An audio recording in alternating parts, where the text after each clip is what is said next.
Hello there. Welcome back to another stream with Red Deer. My name is Red Deer. Final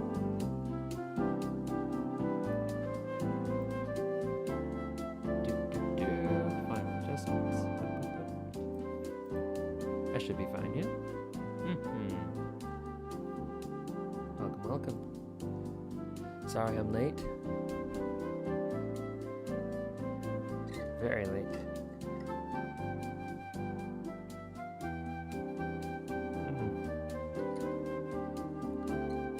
Truth be told, I had no idea what I wanted to do today. I just woke up, didn't feel like doing much of anything, really. The only thing I wanted to do was stream, but I didn't know what. And even though I have this room set up so I can draw, I don't know what I want to draw. So I guess for the majority of the stream, it's just going to be like a chatting stream, where I'm talking about the thing, excuse me, the creative process, I guess. Ooh, we've got lots of congestion.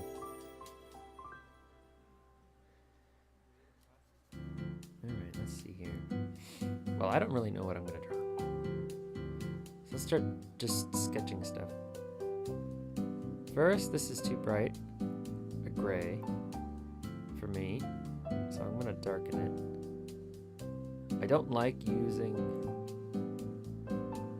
Now, there's nothing wrong with using a white canvas. I think I've explained this in a previous drawing stream. Oh, by the way, hello there. Welcome, welcome. My name is Red Deer. Welcome to the stream that's on the channel that belongs to me, Red Deer. Today we'll be doodling. Right, that's the intro. That's out of the way. I like the intro. I like it a lot. That's how I know the stream started, when I do the intro.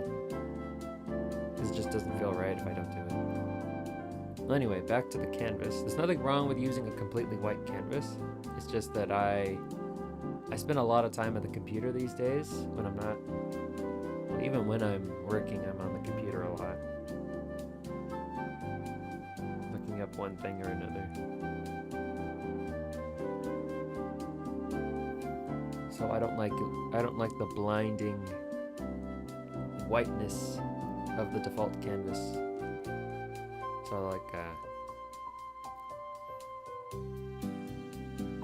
like a darker gray. Ina, she typically uses a very dark gray. I prefer this more of a rock kind of gray. Not quite dark, but dark. Because I think her canvases are typically like... I haven't watched a drawing stream in a while. Something like this. And it makes sense considering she draws for a living. She's going to be staring at the screen all day, so she doesn't want to kill her eyes. That's based on my knowledge, though, and what I can remember, so don't quote me. Don't use me as a source of some kind of video somewhere. As the information you're getting here is very unreliable. I am not a reliable source. Anyway. So, when I want to draw, but I don't know what to draw, I start messing with the color of the canvas. I typically like it like this, but sometimes I'll make it just a little bit darker or a little bit lighter, depending on what I want to draw. Typically I'll use a black pencil, a black real pencil brush. Usually a size 70. Somewhere between 30 and 70, depending on where on the canvas I'm drawing and how big I want to make it. I'm not an artist. I'm a hobbyist, pure and simple. I'm not a pro by any means. I've just been drawing a very long time. about it. Mostly self-taught. I don't know many of the techniques. My only formal training of art is maybe in the classroom in high school, where I made poinsettias and sequins and watched The Labyrinth with David Bowie 4 times.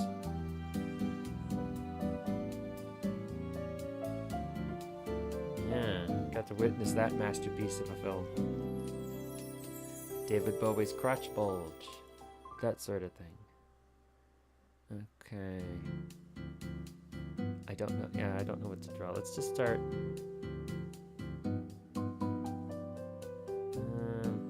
I'm just gonna start drawing a head. Just a head of some kind. Zoom in a little.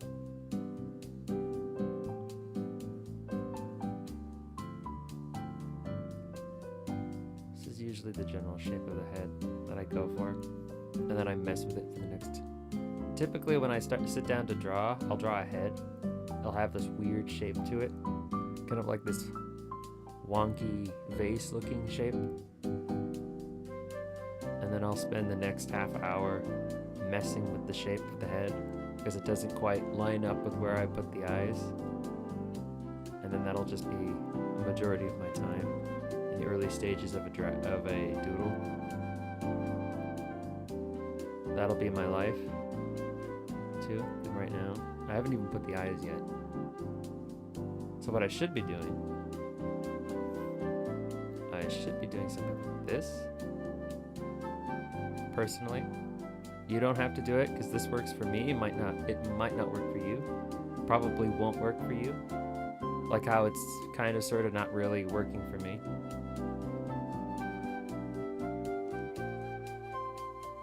What one should do is try to draw the whole head, like that, so you can get a general idea of where the eyes are going to be in relation to the ear.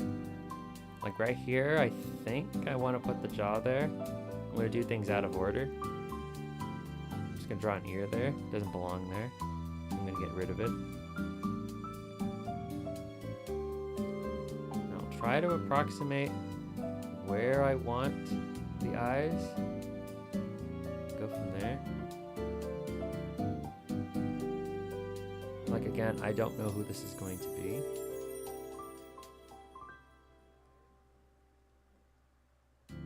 Thinking a whole series of people.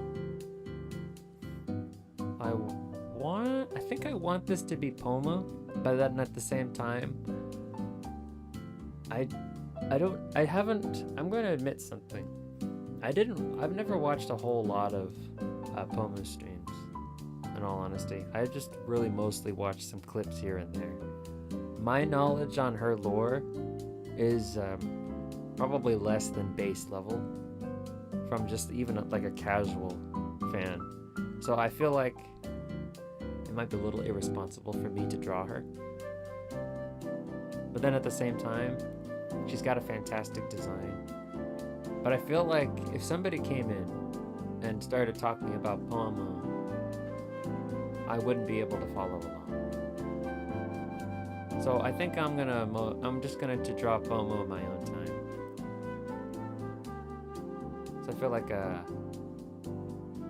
better fan than I am deserves the, I guess,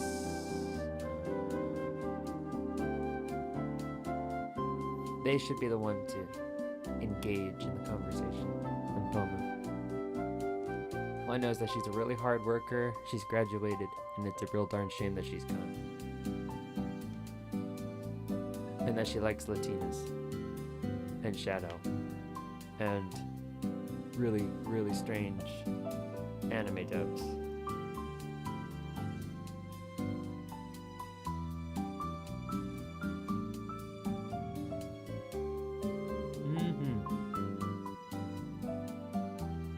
That's about it. That's all I know.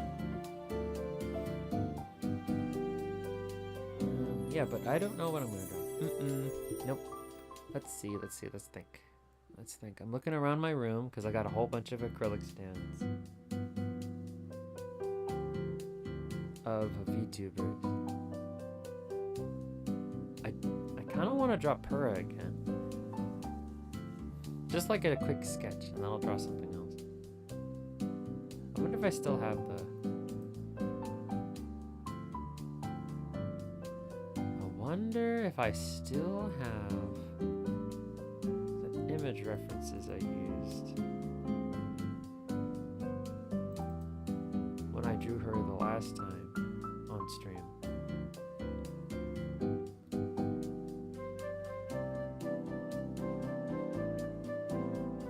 I do. But as I cycle through this, I came across this. And I'm going to open it up right now and I want to show it to you. Because I think it was cursed. And you have to see it too. Hold on. Open.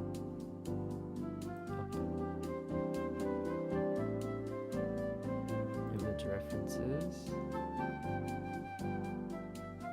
Someone made this a little while ago. Went way too ham on it. This.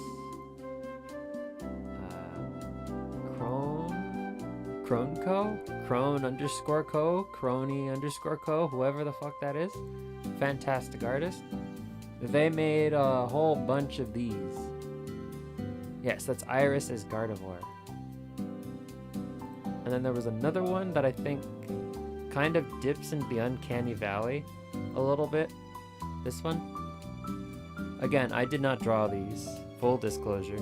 I don't know who drew this one, but I saved it because it was interesting. It's very graceful, but there's just something a little off about it. Maybe it's just the composition as a whole. I'm not really sure. Oh yeah, that's what I saw. I just so happen to have them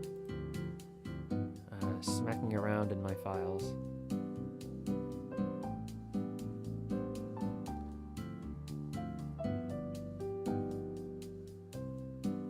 So there you go.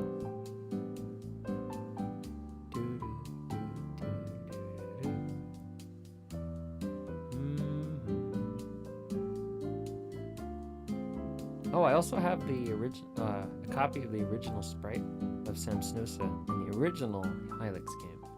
This is what she looks like in game, officially. Yep. I remember a little while ago I drew her,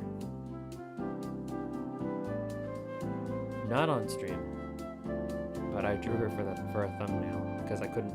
There was lots of good art of her, but I just figured, why not contribute to the art? Why not contribute to the art, the little art Hylix has myself?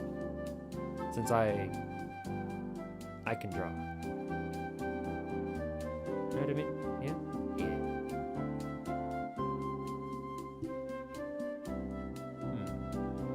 Let's see. Blank canvas. Still haven't come up with that mascot I said I would a little while ago. Said I'd draw him. This is the rough sketch I have. I still haven't really finalized what he's going to look like. Life's just been hectic.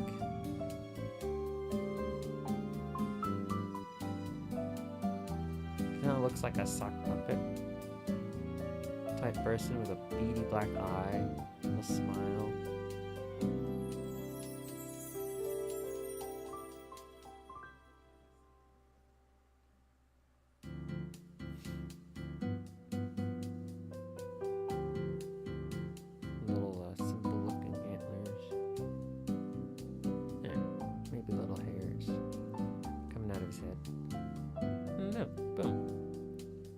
That's the mascot. That's the Deere mascot. Got little floppy arms here. Little belly. Very long boy. Quite long boy. Pillsbury Doughboy Lakes. Because I can't draw feet or hands.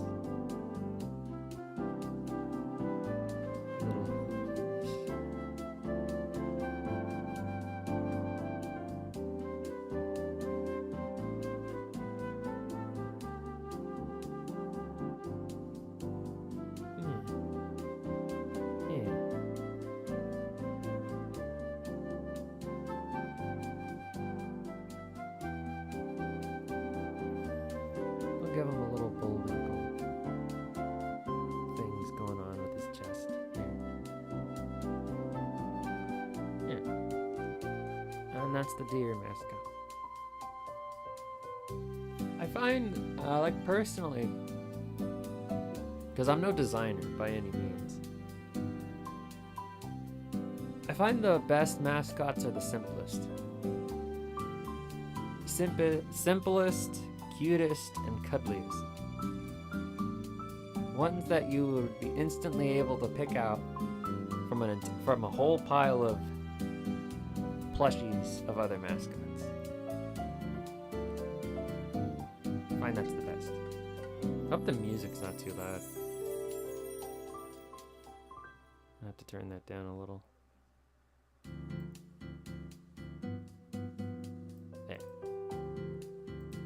Go in here. I'll turn this down now.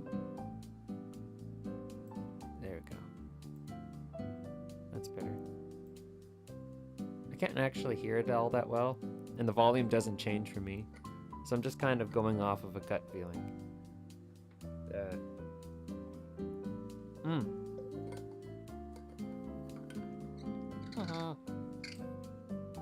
Going off a gut feeling that maybe it could be too loud. You know what I mean? Yeah. Alright, so that's that sketch. Finally drew something, huh? Pretty nice. So I'm gonna go ahead and seal him off in his own little folder.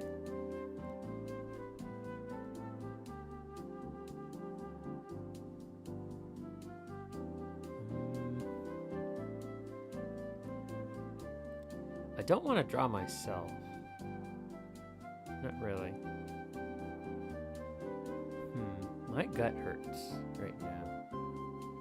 It just seems like there's just something about what I eat.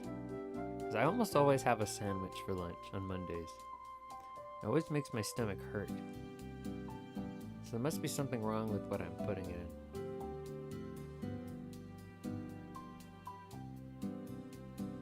Makes me feel bloated, uncomfortable.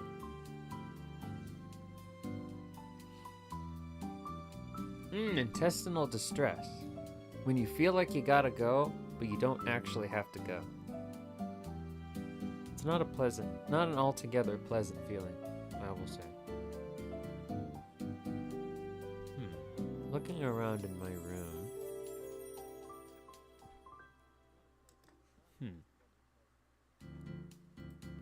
I think I know what I want.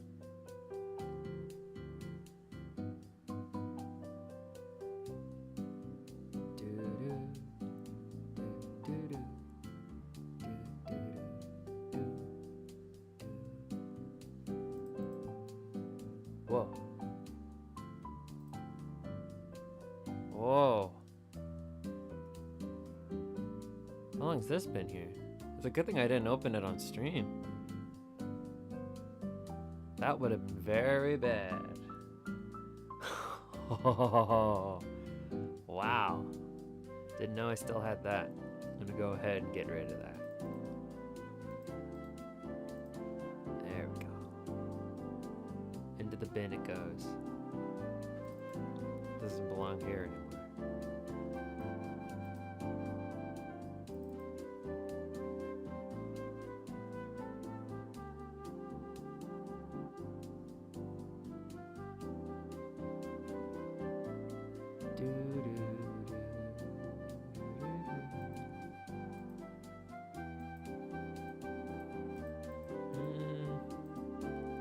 Got a lot of anatomy stuff. Oh, I even have one for feet. What do you think? What do you think, chat? Should we draw feet? Yeah, I think we should draw feet. Let's draw feet.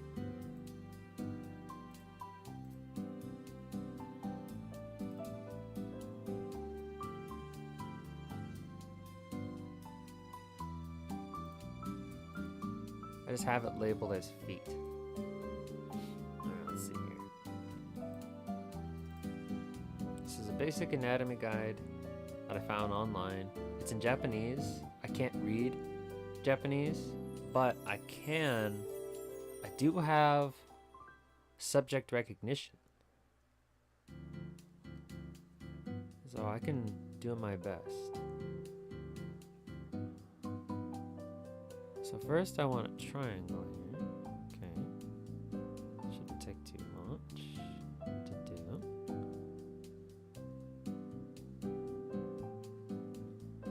Sometimes you'll run across a particular drawing. Ridier, hello, good morning. Good morning, good morning. Although it's afternoon for me, good morning for you. How you been? So typically, you'll come across drawings online. You'll just see they're phenomenal. But then you just can't help but notice the one particular thing about the drawing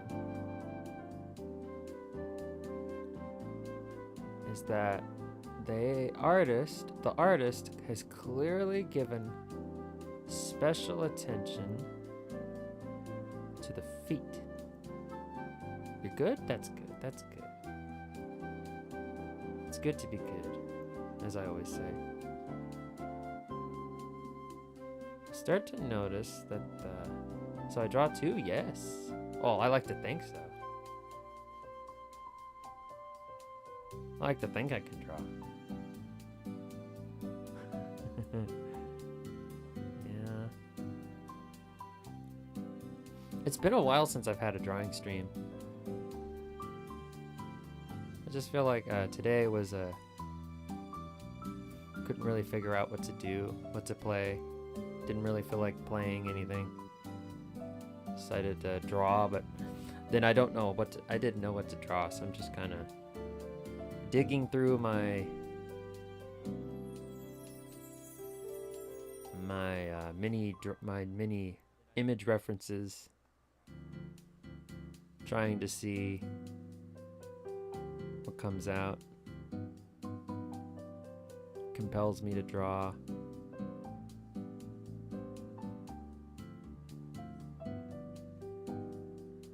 I've been putting off this little foot tutorial for a while, so I figure may as well for now.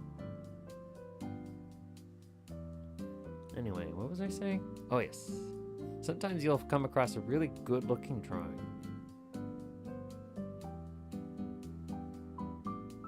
You'll just notice the artist has paid a little too much extra attention to the feet. But not everybody. I used to be an active artist on Instagram, but ever since TikTok influence, Instagram is no longer a place to place art. I wouldn't want my art on TikTok. I feel like it's a little too easy to steal things on TikTok. A lot easier than it is on Instagram. But you know, I'm not a zoomer. And then the people on Instagram are a special kind of people. I understand that's where everybody goes, that's where everybody hustles, advertises their streams. I'm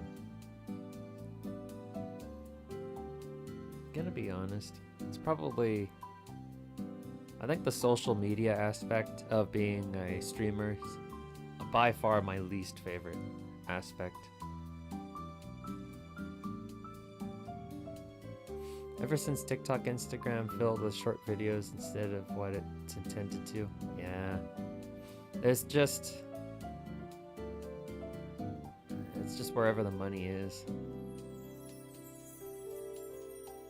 short videos. Short videos with little gameplay clips to keep people entertained. What? Yes, I'm doing this correctly, I think.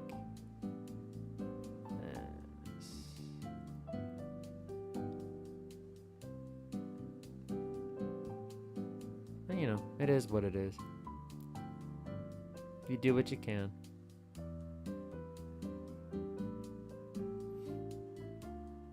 I've got a lot of respect for people who were able to do the Instagram artist thing back in the day, before TikTok was a thing.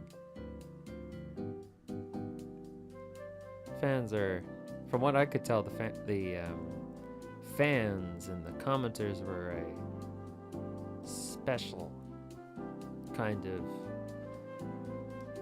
strange.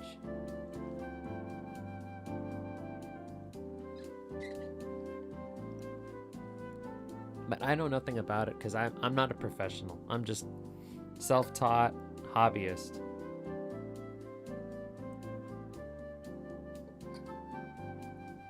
I didn't even go to a school that taught art. My formal education was high school. We learned very basic things, geometric shapes, and we watched The Labyrinth like 4 times. Recon STT, welcome to the chat. Hello, hello. Yeah, we watched the Labyrinth like 4 times. And there was David Bowie's Crotch Bulge. Just started learning to draw. You got any tips? Pick up a pencil. Get a piece of paper. And draw. Don't worry about the way it looks. Don't worry about it. No, I mean that. Because if you're just starting out, you're going to make a lot of mistakes. That's okay. What else do I want to tell you? Because I'm not a professional. I don't really see myself as someone who gives good advice on this sort of thing. However,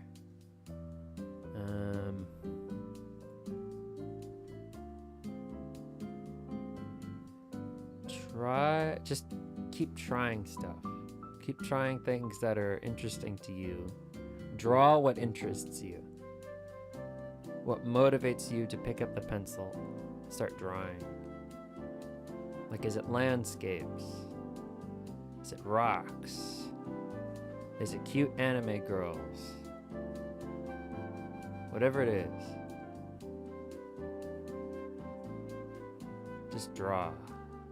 That's gonna help you that's gonna keep you motivated to want to learn.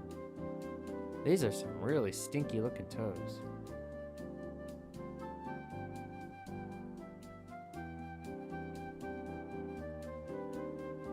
Like for me, I used to draw every single day. Then I stopped. What am I using for a drawing? Pen tablet or a Cintiq? I'm using a pen tablet. It is a Galman.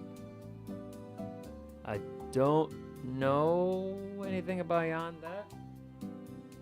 The box says battery free. It's one of those Chinese ones that were really cheap on Amazon. Served me well so far. It's not terrible.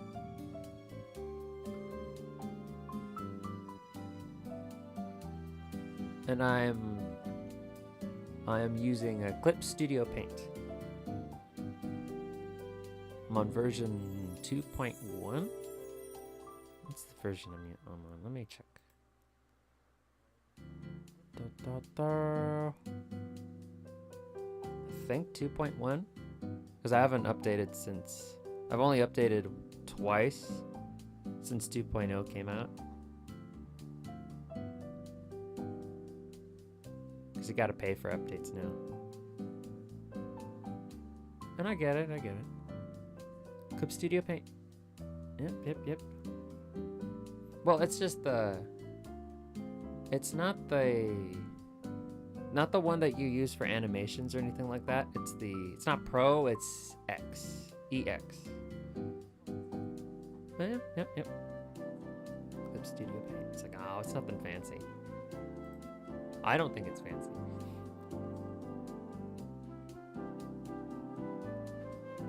But yeah, I used to draw every day. And then I stopped. Didn't pick up the pen. I used Fire Alpaca before I got Clip Studio Paint. That is a wonderful free program if you can take the time to figure it out. How are you? Hello. How are you today? I am great. How are you? It's the most used software for artists. You're using Krita? Krita is phenomenal, from what I've heard.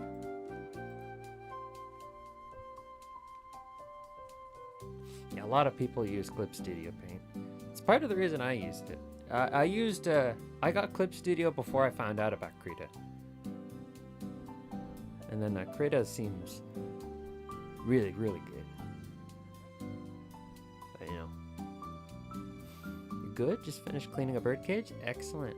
How is Yuki, by the way? Is he doing good?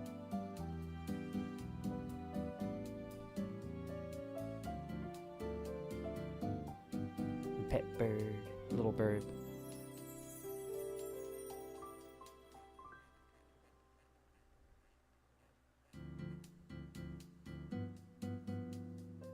But then I've only really seen Krita used maybe once in my life, but I've only seen a streamer use it once.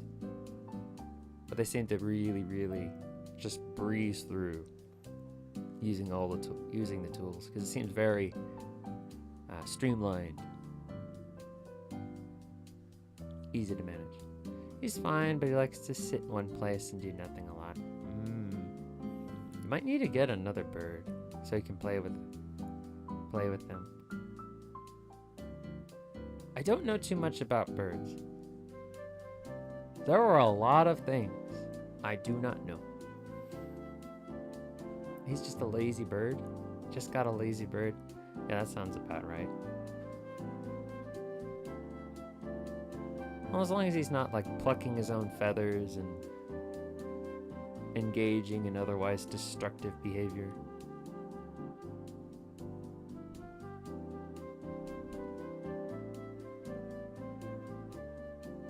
Should be alright.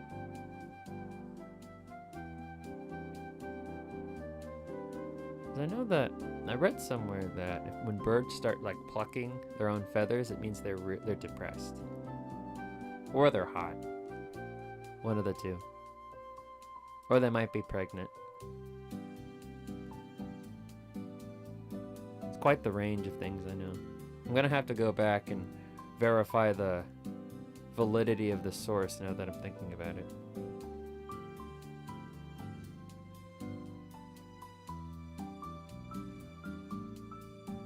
Could be out of boredom too.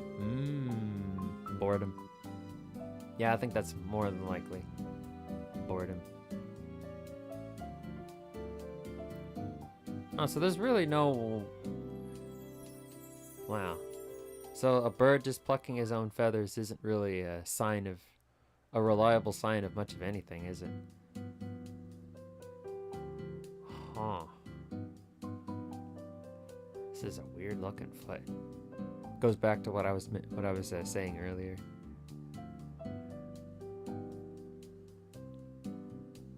Can't be afraid to screw up. Ugh, I don't like drawing feet. Harder than hands. I'm gonna take the bird for a walk if it's bored. Take the bird for a walk. Or a little hop, since birds like to hop.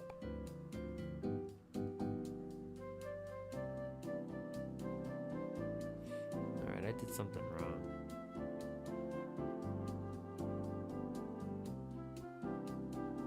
This barely looks like something that would be on a person. Never mind a foot. Oh no. Yep, there you go. I've seen people take a catfish for a walk in the food. Oh my goodness. Oh, excuse me, sorry. Oh, in a flood. Okay, that makes sense. There's plenty of water. I remember there was this. I can't remember where it was. Got him toys, so hopefully he never does that, because it can become a habit that even if you fix the problem, it can keep plucking, just not as bad. I do know that a bird that's laid an egg, a female bird anyway, or a parrot I should say, will pluck her belly feathers so it can transfer the warmth, its body's warmth, directly to the egg.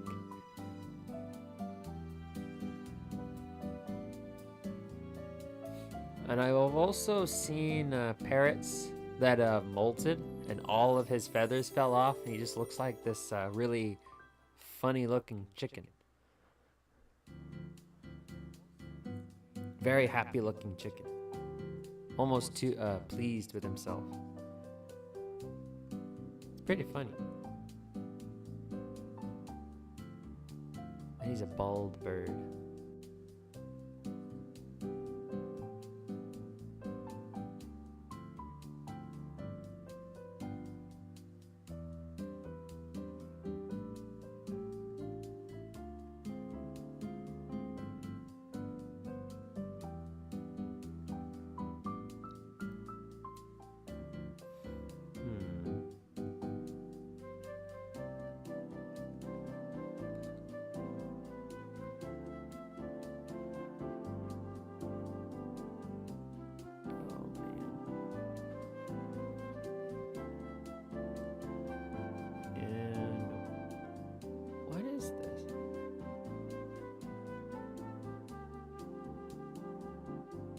This also reminds me that I need to go back to studying anatomy.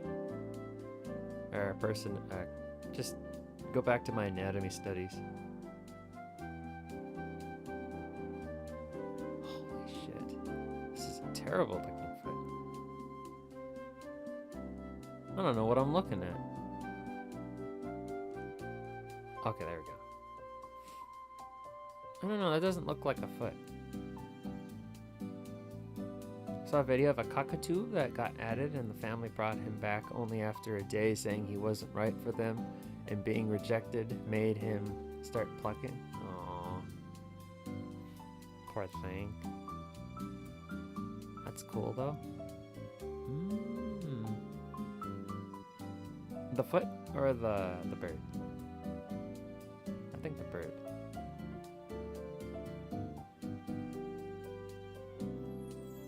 Birds feel emotionally, just like people. They feel emotions like people. Yeah. Oh, the foot. Oh, thank you very much. Thank you. Yeah, I don't draw feet. Anyway, the birds.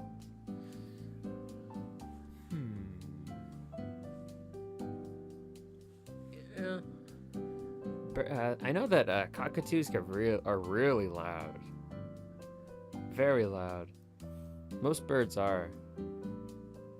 And I don't think some people can handle, because I see a whole bunch of internet videos of the birds like, oh yes, I can take care of a bird.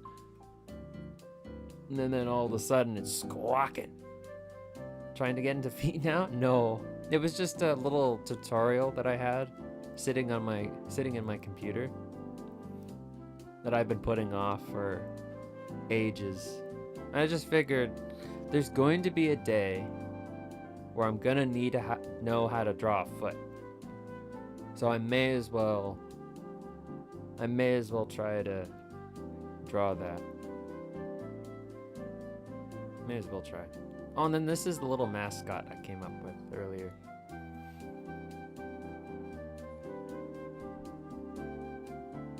Just like try to make him as simple as possible. And he has a little fuzz like Bullwinkle, or moose from back in the day. Really old. And then this was the red moose. Damn straight.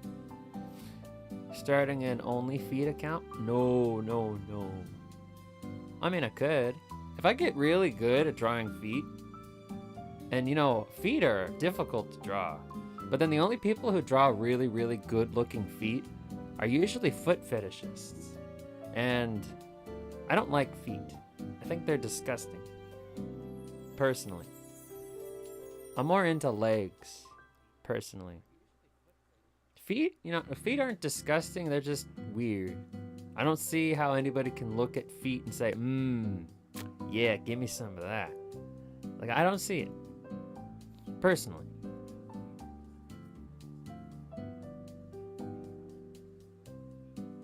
No, and this was the head. Because I wanted to draw somebody, but then I couldn't figure out. And then I started going through the stuff. Oh, right. You guys weren't here when I showed the strange images I found. As an asexual, I don't understand wanting any part of the body. That's fair. That's fair.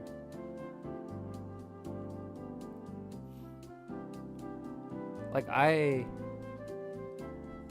understand that it might have something to do with a sexual desire, but then feet, I don't understand. I like thighs because it has more meat and good to bite. Ooh, yes. I like thighs too. Thighs and butts are phenomenal. Tummy. Nice tummy can go a long way too. Just like the whole lower part of a human being, of a woman, except the feet. I really like. Anyway, so there was this other artist online that they made this. It's about fried chicken, right? Obviously. Yeah, they made this. Chronicle. So this is Iris, Hololive EN. They drew her as a Gardevoir. I thought it was a little cursed. Yes, that's Iris from Hololive EN. I love Iris. She's my favorite. And then another artist drew this. I thought it was immaculate, but it looks a little strange. I don't know why I'm showing you guys this. It's so neat. I want to be able to color like that. Yes, definitely. Just the wonderful blending of the reds and the pinks and the purples. It's phenomenal. It's really good. Very good. Very good. She has a very nice color palette too. Just the perfect amount of contrasts. Being able to master color contrasts using more or less the same the same color is phenomenal. I could never do this. Yeah. These were just like kicking around in my image references folder, and I can't really remember what it was I downloaded these for. So I thought I'd show you guys. Alright, back to the looking for things to draw. I got a whole bunch of weird, strange images.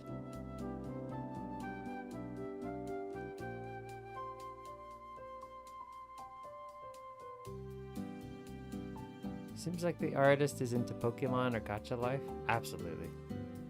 I'm bad at digital art, but all I've ever used is my phone drawing with my finger on the app. Ibis Paint X. I think once you are able to figure out the tool, your artist ability, your ability as an artist should transfer over perfectly. Once you figure out how to use the tools, because I was on the same boat as. Because I started out as a traditional artist. Just with a pencil, paper, I loved using oil pastels as well. Even though I wasn't very good at it, I just liked how messy it could get. But then I started digital art, and it took me, like me personally, because I'm not a fast learner. It took me about 6 months to catch up to make my skill using digital tools match my skill using traditional art. Although I can sketch using a pencil and paper much faster than I can digital.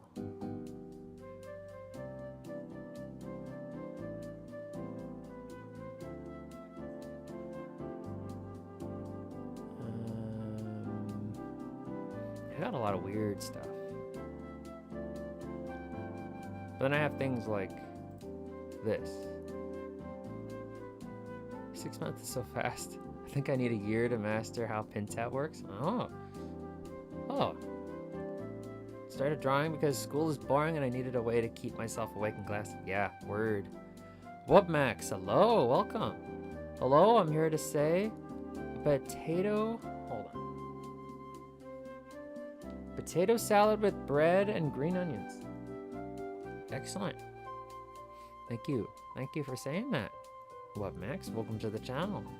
Welcome to the chat. My name is Red Deer. I'm a deer. Yeah, I'm a deer from the woods, looking for adventure. And I don't know what to draw, and I'm showing chat the oddities of my image reference folder. 'Cause I just have a chair in here. You never know when you might need an image of a chair. Modern Lux chair. Okay. Yeah, okay. And then I just finished drawing this foot. I also have this head here. And then I got a sketch. A rough sketch of what I want our mascot to be. Something I've been putting off for months. Oh, 6 months? 6 months?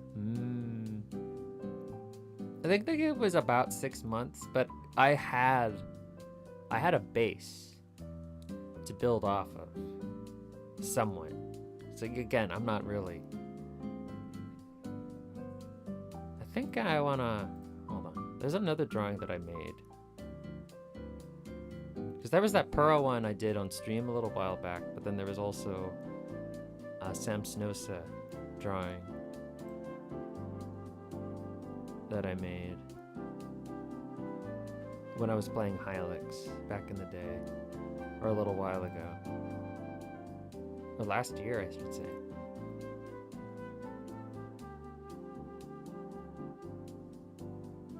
There she is. Yeah, I made this a little while back.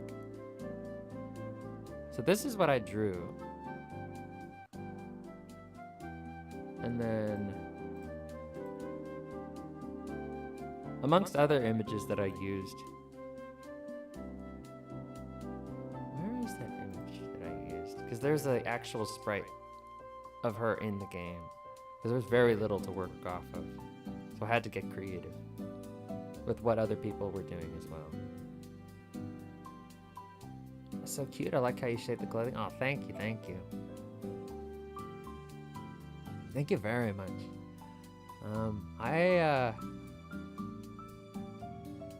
There's this one artist named Lack. Yeah, it's just Lack Sensei. He draws, he drew other VTubers like Flare, Shiranui Flare, and Aruren, and also Lane Patterson, amongst others. And then this is the in-game sprite of Samsnosa. So you could just think that, you could just, and then I also had some other images that I used, but I can't find right now. That I didn't save to my computer. I don't think. No, I did not. So anyway, there was this jacket on, because I have a tapestry of Lane Patterson's Valentine's Day merch. And I love the way the jacket, he shaded the jacket. So I wanted to sort of replicate the way he shaded her jacket in this little poncho looking thing that Samsnosis got on. No, I want you out of the way. And then I had to get creative. I also really wanted to emphasize the thigh here. And the fact that she's like a lady. She's a blue lady. And she's also the only one depicted as ties. Her ties. Very nice ties. And then she's also the only humanoid, because everyone else has like a monster type head. But then I guess it's kind of a trope for the only female to look more human than the men.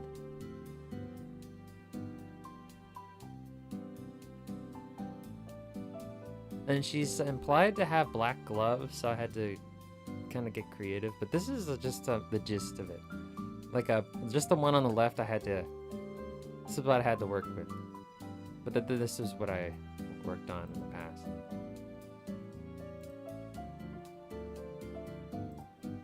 I've done other things too, but, you know. And I also made that Pura drawing too. Can't seem to locate at the moment.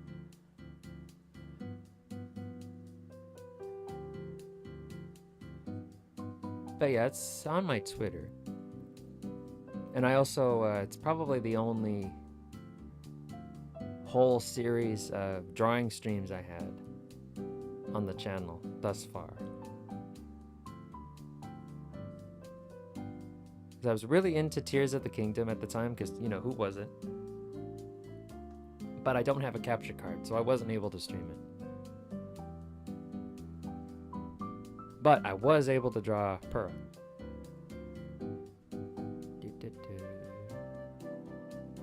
And yeah, I just use all kinds of different things as a source. I was kind of hoping that the more I looked through these images, something would come out and say, yes, I want to draw that. But that just hasn't been happening. Oh, I have this.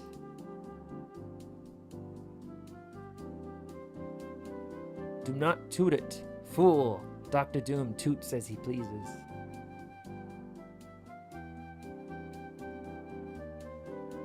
You don't tell Dr. Doom what he can and cannot do.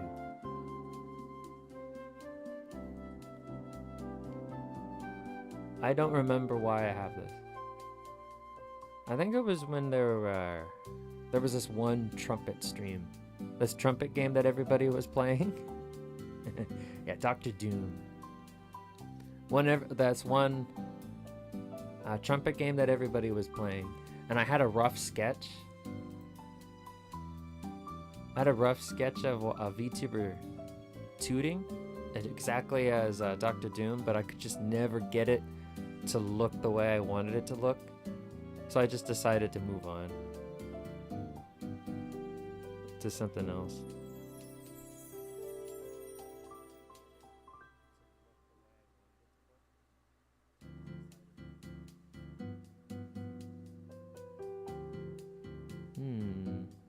Yeah, no.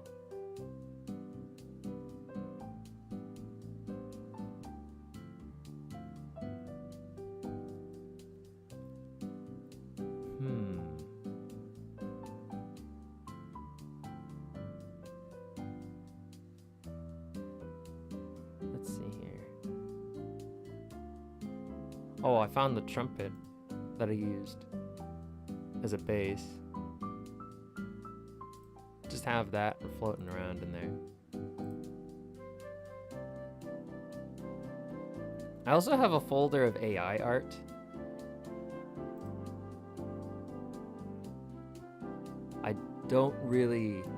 I only use it so I can get an idea of a pose, but the anatomy is usually so bad, I can't really copy it one to one. I just have a whole bunch of random stuff. I keep saying, because I don't know how else to emphasize that. I have this. 2 balls close together like this. If I'm not mistaken, I do use AI art for fun. Ah, I see what you mean. Yes, I too use AI art for fun. You know, sometimes you just want to test out prompts. Like you have a certain pose in mind, but then you don't want to... It's a lot of work drawing everything to see if it'll work as well as it does in your head. So you just tell the AI art to do it, or an AI art generator to do it. and then it generates it and you're like, doesn't work. Or, that works fine. And you do that sort of thing. So I have this. I just have it listed as guide, but if I am not mistaken, I think this might have been like a shading guide for breasts or testicles. One of the two. Probably breasts. I played around with AI, see if it can make new interesting Pokemon. Yeah, that's there you go. Yeah, I think that is responsible usage of AI. I think as long as you're just using it to help yourself with the creative process, or you're just using it for fun, I don't think there's anything wrong with AI art. It's only a problem when you're generating it and claiming it as your own, and then trying to get money off of it. I think that's where I have a problem with it. But using it in of itself, I don't think it's a problem. It's a tool. I think it's a tool. But yeah, I have some...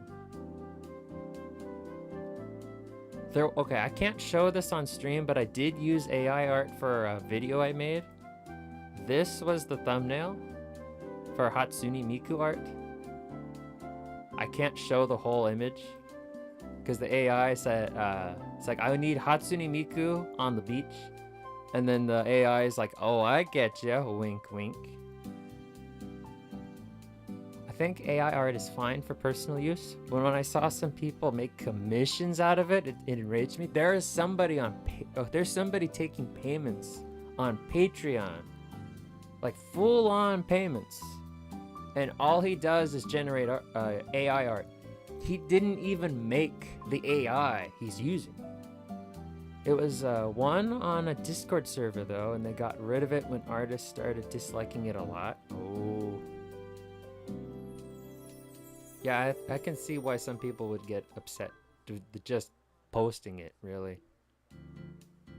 Because it's just taking existing art and pulling it together. Excuse me. And it's not doing the work. It's not doing any work. Oh. I keep bumping into the microphone. I'm sorry. Oh, sorry, burping.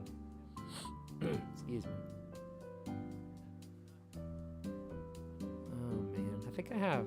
Yeah, I've got some AI art, but no, I'm not gonna show any of it. Other than that Hatsune Miku one I just showed. I did use it in a thumbnail. It's not mine.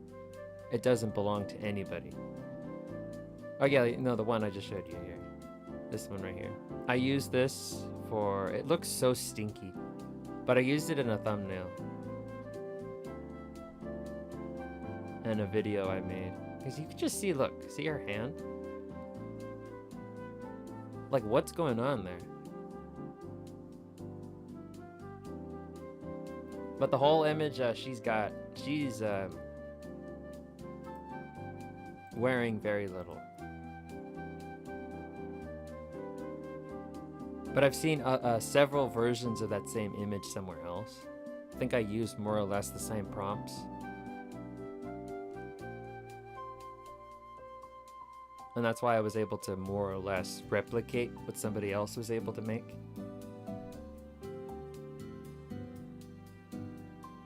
I have a lot of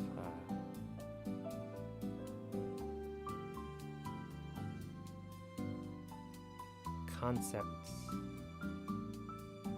in here.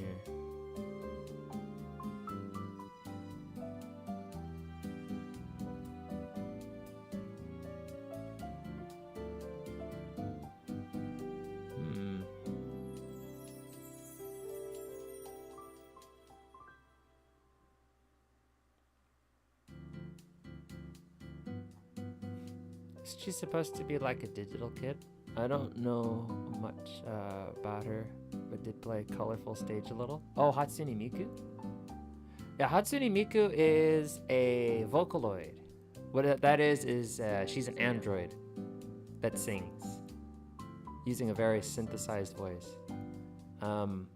Hatsune, that's the thing I talked about in a video, inspired by a comment somebody made, comparing her to Patrick Bateman from American Psycho.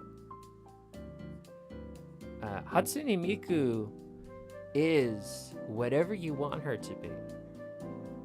And then in recent years, they have portrayed her as more and more of a young adult than a high schooler. So in a way, she is aging with the fans, even though she's supposedly the same age as she's always been. The forever 17-year-old. But at the same time, she's not 17. Unless you want her to be. And she's also 12 if you want her to be. But she's also 30 if you want her to be. Something like that. So in that way, Hatsune Miku is more of an idea than she is an actual character.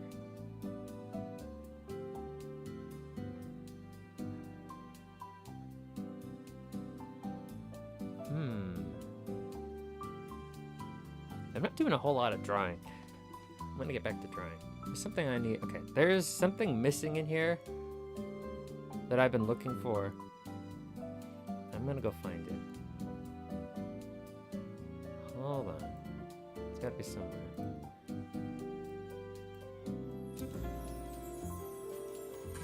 Yeah, it's really difficult to determine. It's really difficult to pinpoint exactly what Hatsune Miku is. And then in fact, the more I described her, I feel a little weird. It feels a little strange. But in essence, Hatsune Miku is a virtual idol. That was what she was originally created to be, and what she is depicted as being most of the time. I'd say somewhere around the 17 to 19-year-old age.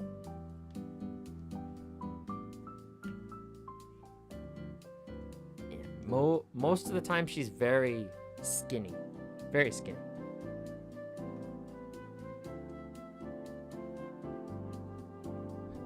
But she has been portrayed as being thicker in recent years. Especially the most recent Good Smile Racing figure that they had they had unveiled a little while ago, or a little bit ago. I'm going on a tangent. I got a lot of, I think, ultimately not so useful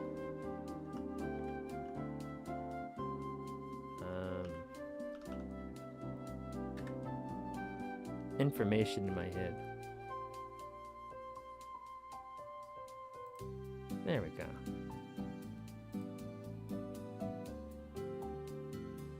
There it is.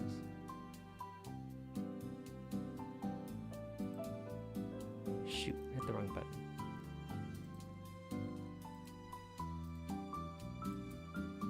No, I can't open WebP files.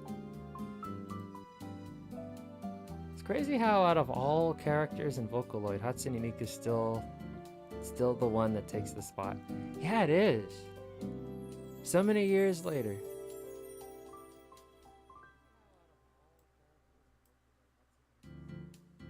She's still the main one.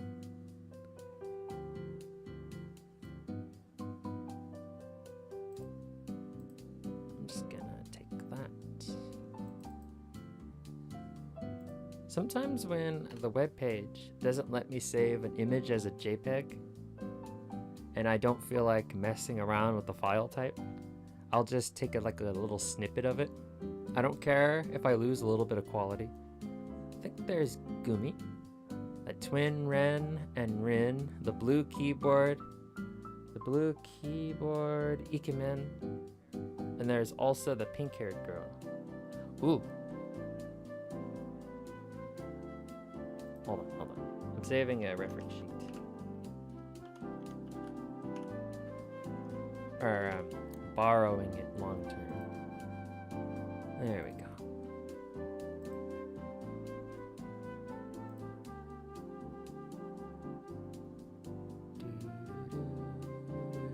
there's also one that came out with an AI voice pack. It's not a Vocaloid pack like Niku. What's her name? She's the one that dragged me into the rabbit hole. Well, not really. Hold on. Teto? Kasane Teto. Teto. I only know her from Colorful Stage because I was looking for something like the Piano Tiles game I used to play as a kid before it was messed up for me with the unbearable amount of ads put in it.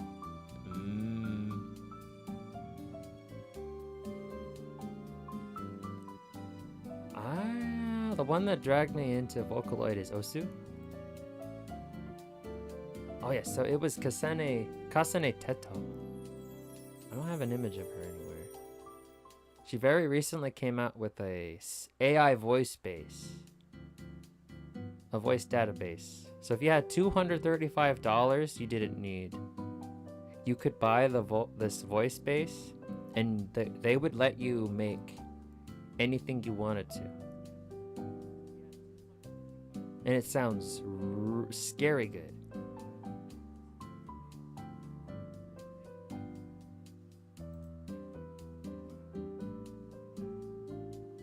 Scary good.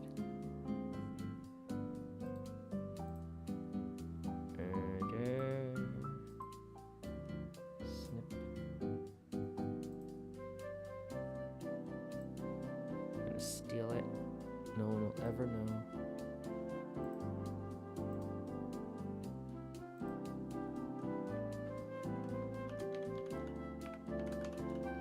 Oh. There we are. Alright, close that up. Open this.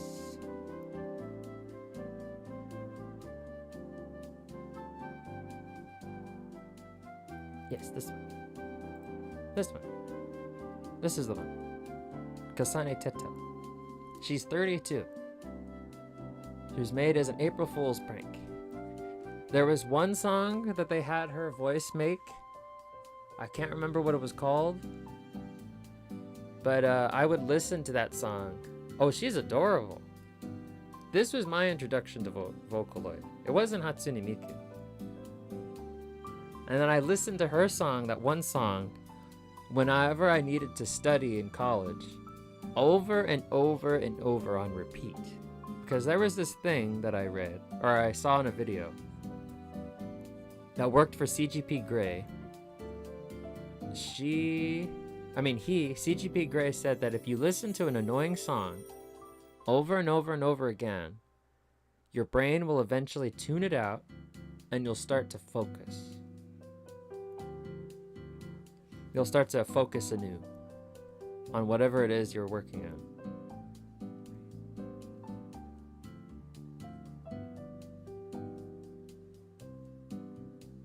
It's actually a new design of hers that I want to try. Thought I had it already, but apparently I don't.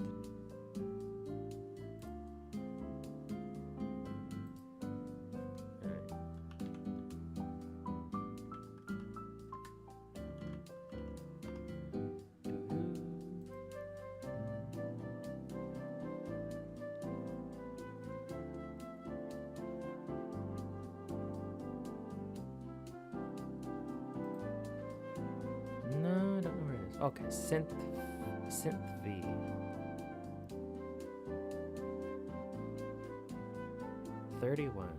She's 31 years old. She's been 31 for, I think it says 20 years.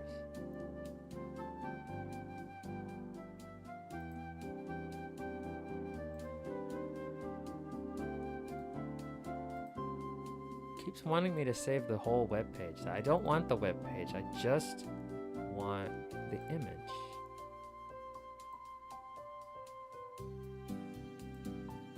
You can tell I didn't have anything real prepared for today. Ah, shit. I hit the wrong button. Twin drill. Official circle. There we go. Save.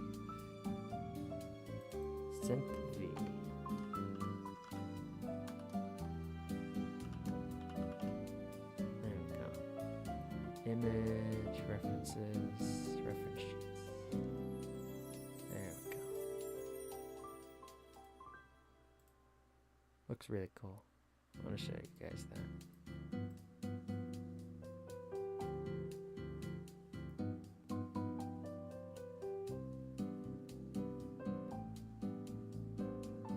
Ah, crap. Okay. There it is. The most annoying song I know. This is the song that never ends. Yes, it goes on and on, my friend. Some people started singing it not knowing what it was, and they'll continue singing it forever just because. This is the song that never ends. Yes, it goes on and on, my friend. Some people started singing it not knowing what it was, and they'll continue singing it forever just because. Yeah. Never ends. Never ends, my dude. Ever. Yeah, this is her new design. Teta's new design. Most annoying song is any song on from TikTok. My man. My man. He speaks the truth. That is truth. Anything on TikTok, especially if it's like a normal song, for some reason they feel like they have to speed it up so it sounds like Alvin and the Chipmunks sing it. It's just so... I do not understand. I genuinely believe, and this is probably because I'm old. Well, I'm a millennial here. I'm a crusty old millennial. 26 years old here. I genuinely believe TikTok is contributing to the brain rot of the youngest generation. It is taking advantage of their desire to belong and to have attention and admiration. Good thing I don't have a TikTok. I don't have one either, and I never will. If, like, for some reason, someday I am part of a Vtuber agency, and they say, oh, you know, it would be a good idea if you had a TikTok, I will say, you can go ahead and make it. I am never going to use it. Because you can't outright refuse it if they're going to make it for you. But I will never use it. They can make it for me. It's just I won't use it. I don't want to be responsible for anything that comes out of it. Me too, unfortunately. I cannot save my siblings from it. Oh, no. I know that my brother, who's not much younger than I am, he got into TikTok because he was seeing this girl. This woman, this girl. I know they're the same age, but I call her a girl. Because she was on TikTok, and she was really into TikTok. And he wanted to be able to have conversations with her about it. They are in their 20s.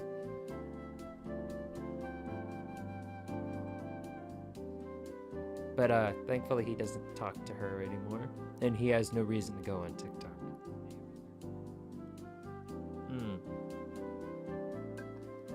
That's a different that's a whole can of worms I don't want to open. At least not here.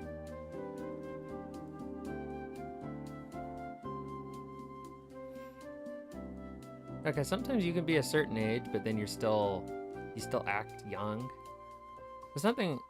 It really depends on how young you act and whether or not you're mature.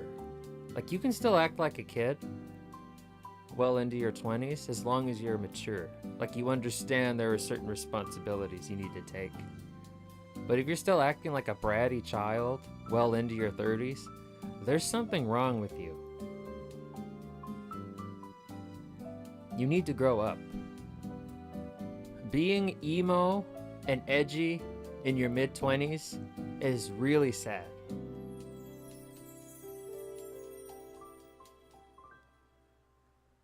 There's nothing wrong with liking edgy stuff, though. Just making, I don't know, man. I don't know. I don't know everything. If you laugh at dad jokes, you know you've grown enough. This is true. Dad jokes are pretty funny.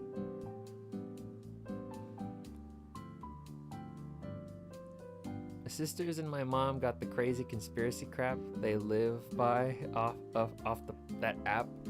I know it's got to be rotting people's brains. Like, it is seriously contributing to people's brain rot. These are really spooky eyes.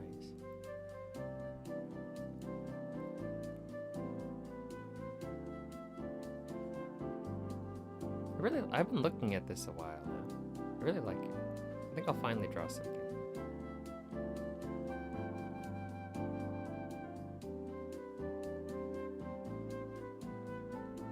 What was this again?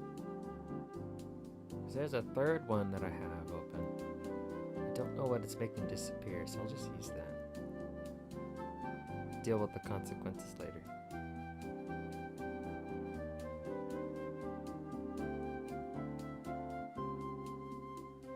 Can't really tell a whole lot about her eye from this, so I'll just wing it.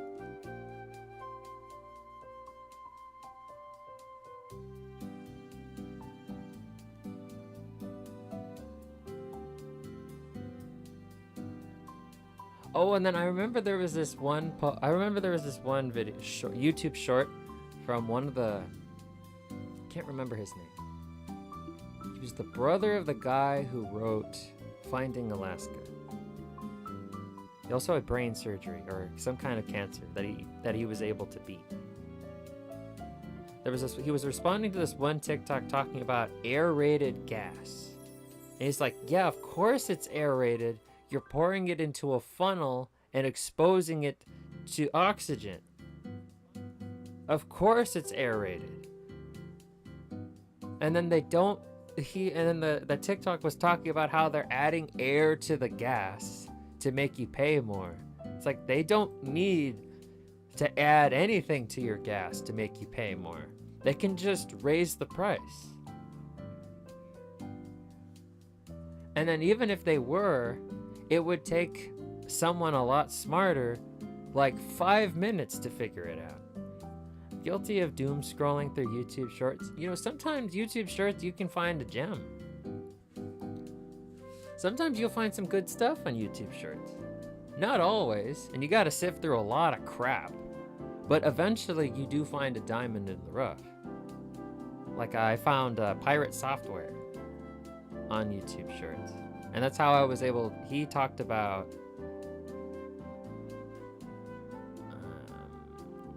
the beginner's guide, which I streamed the other day, if you remember.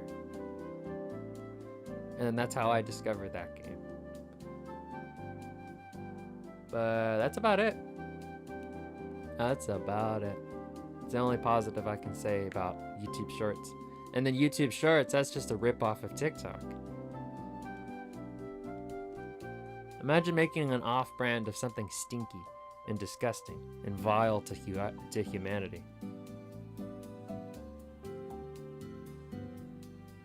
And I'm only saying that because not only do I hate it, but I don't know how it works.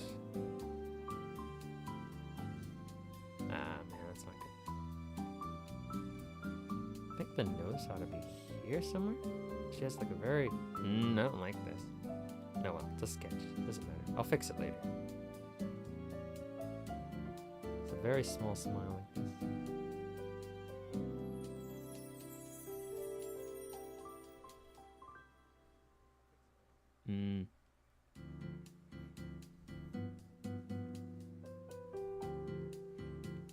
this. I think I'll just keep messing with this and keep messing with it until I get what I want.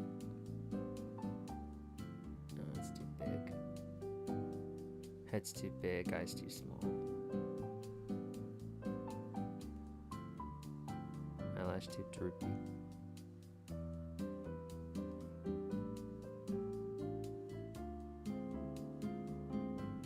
Oh, wrong layer.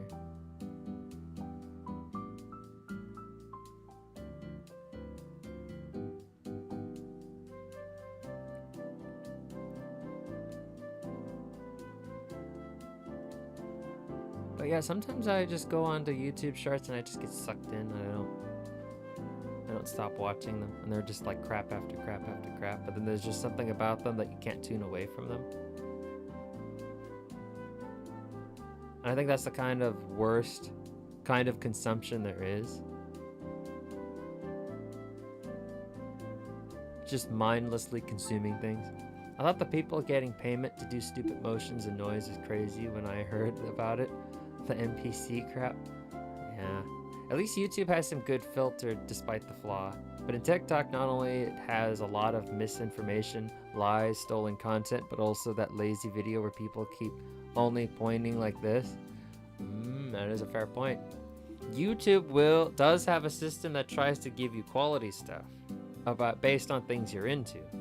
It's not telling you what to be into, like TikTok is. Oh, that's true. That's a good point. YouTube does at the very least take some kind of steps to make it palatable. Wrong color. There we go. I like to differentiate the layers with different colors. I just don't like this.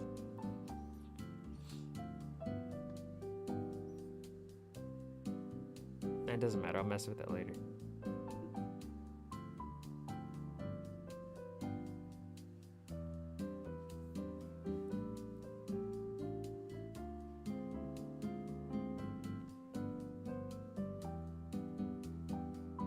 No, what happened to my color palette? Man. Okay, here it is. It moved. I moved it.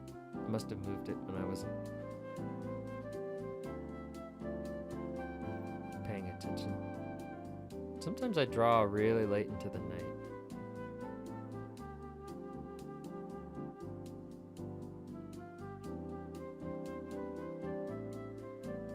It really helps me recenter my head.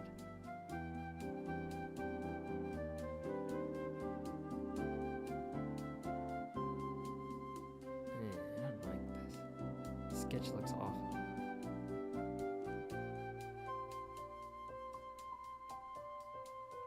Something that most artists probably agreed. Drawing sideways is way more comfortable than front view. Yeah, there's just something about the three-quarter tilt. Or whatever, no, there's a term it's called. It's a term. I don't know what it is, but everybody draws like this. Even I'm drawn this way. I mean, look at me. Am I facing straight on? No, I'm not. Because I'm not, I wasn't commissioned to move. So I had to look interesting somehow, so I'm in the three-quarter tilt. And it's just everybody gravitates toward that. Started off only drawing dragons and animals because I hate how my people looked.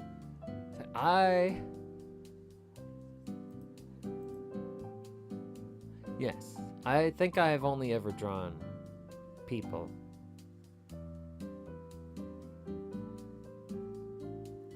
I did get into drawing cars, but that's a different thing. And then I also got into drawing like some Pokemon and some monsters.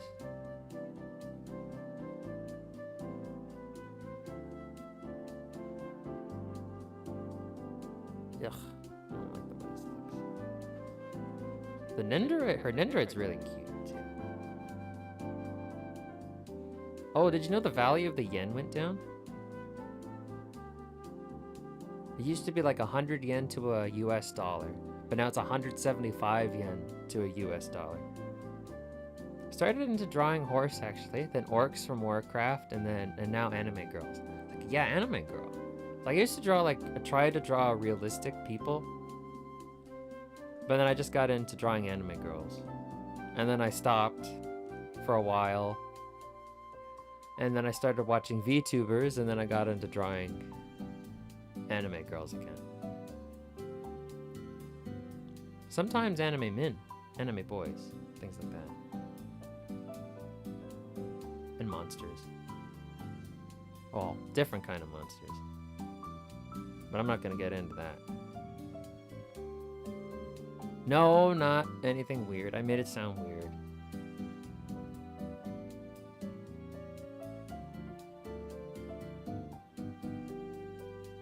Yen went down. 100 yen for $1. Yeah, the value of the yen went down. So it's 175 yen for $1 now. So if you wanted to get anything from Japan and you're using the American dollar, like now is a really good time to import stuff. Because what happened was, I don't have all the details, but what happened was they discovered that there were a few companies in Japan, they were falsely reporting their revenue. They were reporting they were getting more revenue than they actually were. And then I don't know what exactly happened to those companies, but now the overall value of the yen is down. Because Japan's economy is not doing nearly as great as they had believed, as everyone had believed.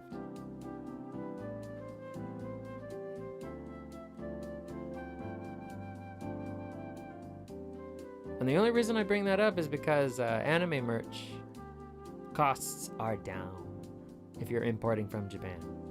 A big problem I still don't know how to break myself out of is I can't sketch anything without ending up putting too much time and details in, and then it'll just become a finished drawing. I don't think, if you're finishing the drawing, I don't think that's a bad thing.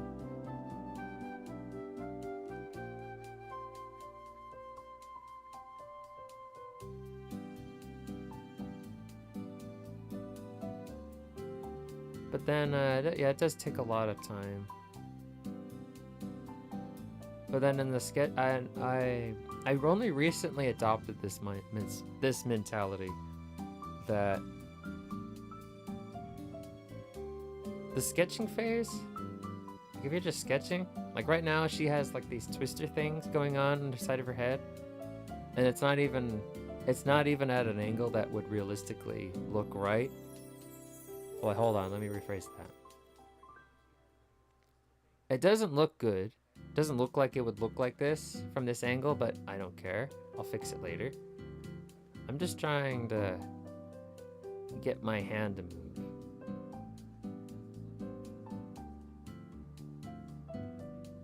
Oh, the one thing that's all a blessing and a curse is that in this outfit, it makes her look very slim. So I don't have to worry about chest position. I can just focus on the outfit. She does have very strange eyes. Seen people say a good way to quick practice is to do low detail 5 to 10 minute sketches, but it's so hard to not go crazy with details. Yeah, that's the thing. You have to get into that habit. You have to tell yourself, like, when I sketch this, it's going to look bad, and that's okay. Like, it's like, at least this one doesn't have the sleeveless anime girl tropes. Yes. I don't understand. It's like, oh, I've got one sleeve on, and this is a short sleeve. It's like, why? Because this looks more like a futuristic marching band girl. I love this. It's not too much, but it pops. And I don't know, I really like this shade of red too. In fact, my character in Pal World kind of looks like this. Hold on, I gotta show you guys the Nendoroid. Where is it? Is there a Nendoroid tab? Thinking about pre-ordering. Looks like a formal military uniform. Yes. Because she even has boots. She doesn't have like weird looking heels or anything like that. She's got boots. Military boots. She's got the pigeon toe thing going on. It seems to be the thing in a lot of anime characters. Because if you look at any female character in like Genshin or Star Rail, they have the pigeon toe thing. Where the toes kind of point inward.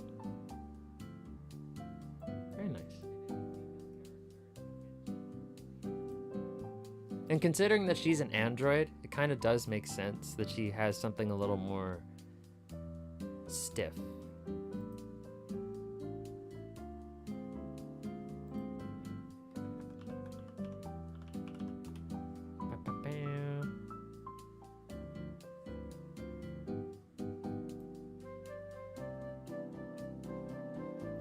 Okay, this is a better look at her, what her eyes look like. Yeah, I can save as a JPEG. Image references. I have to bundle this together somehow. Synth 5. Synth V. Teto. Gendo. There we go.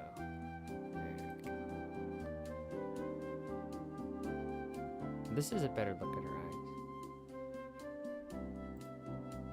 Whoa, whoa, whoa, whoa, whoa. Okay.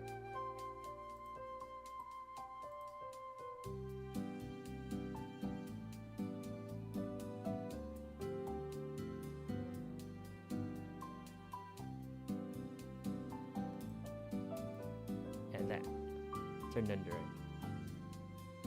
Really, really cute. I saw a video that said Genshin is losing fans because of some Lantern Rite event. Only gave 3 wishes and they want more like Star Rail is getting. Yes, I've heard that. So, hold on. Little water. So,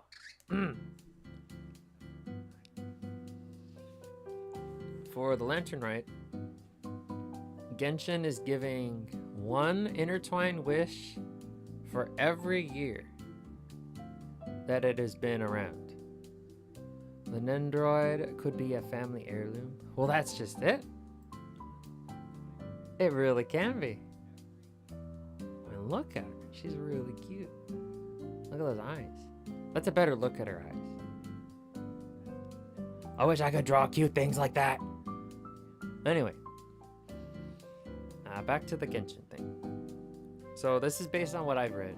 The Chinese fans are upset because it was presented as like a enjoy an abundance of fortune, and then they're only giving 3 intertwined wishes. You know, on top of the typical 10. And it's not so, that's how much they usually give. But it's like, that's it? 1 wish for every year? The Genshin's the #1 gacha game right now. It still is. And then the Chinese fans are like just unfollowing the Twitter, unsubscribing to the Bilibili. They're no longer logging in on their Hoyo Lab, based on what I've seen. I'm waiting for them to mess up the next anniversary. Yeah, same. And the more I hear about it, the more it seems like they're gonna mess it up. It's like, I don't want them to mess it up. I want them to succeed. But the more they insist that nothing is wrong and that the fans are not, I know it's within their right to do what they are doing. I get that.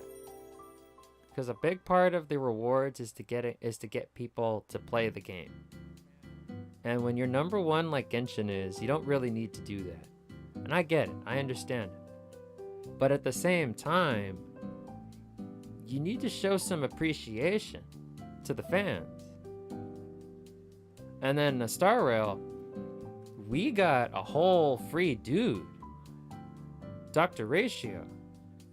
And he's not just like any ordinary dude. He's a 5-star character. And he's the best DPS in the game right now. I mean, sure, they did call us idiot. He does call us idiots, but we are. Because we would have skipped him. And that would have been a mistake. The game is free to play. Just be happy you don't have to play for it and enjoy the game. They don't need to give anyone free stuff. That is fair. They don't have to. They really don't. However, it is very nice when they do. Very nice. I think of it this way. It's like a very delicious cake. Very delicious cake. Just the base cake, without the frosting, is delicious. It doesn't need the frosting. But it would be a lot better if it did have that frosting. What's Dr. Ratio? Gotcha Ratio? Honkai Star Rail player. What character in the hell named Gaming? Who named that kid Gaming? I mean, is it gonna... Ultimately, though, is it gonna stop me from playing? No. Is it gonna stop most people from playing? No. But I understand where the frustration is coming from. And I would like more rewards for how much time I put into the game. But, you know, I'm still gonna play the Lantern Rite. I'm probably still gonna pull for the Bayonetta looking lady.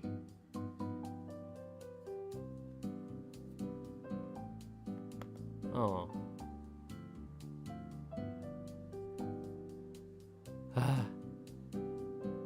Such a mess. Such a terrible, terrible mess. Anyway, let's change the subject. Let's go back to looking at how cute Teto is. She's really cute. I don't play Star Rail, and it's difficult for me to play Genshin with my bad internet, but I'm not going to stop playing. It's like, yeah, exactly. Exactly. It's still fun. I'm still gonna play for it and play. I'm still going to not buy Primogems. Did the anniversary thing influence my decision? No. I remember the first year. The very first year of the anniversary, Genshin didn't give anyone anything. They wanted to give everyone nothing. That very first year. And that was not acceptable. Because, you know, the industry standard for gacha games is that the anniversary is when you really shower the players with rewards. And people wanted what everybody else was getting. But then Genshin didn't want to give anything. I remember the outrage from all sides of the fandom. I remember they started review bombing Genshin, and then Genshin prevented you from being able to review it anymore. And so they started attacking poor, defenseless Google Classroom. I'm not making that up. Google Classroom. As ridiculous as that sounds. Until eventually, they did give rewards. And then some of the rewards were stripped from a pack they wanted to charge $50 for.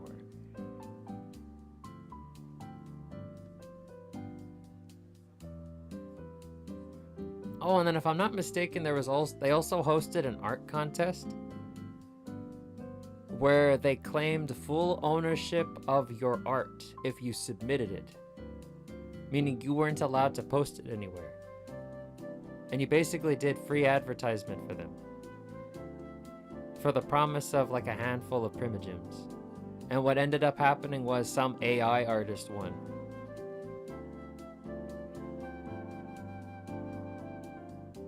Just because it's the normal thing to do doesn't mean they have to do it, in my opinion.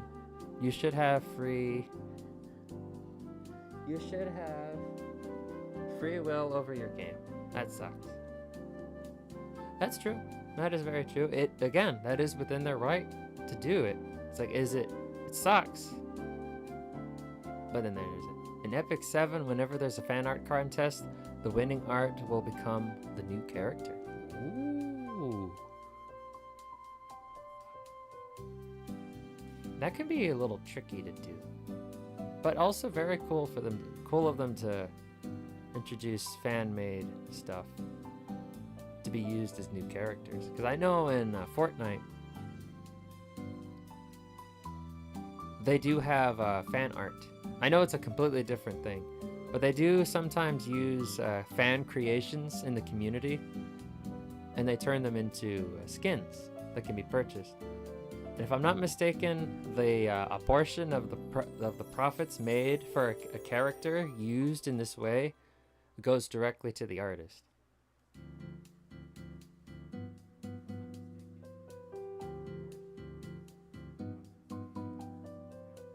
Like 2 of the fan-made characters, and they became meta in their time. Ooh, that's a great way to introduce a new character. But that's really cool of them to do. I've never heard of them, but they do sound. That does sound pretty nice.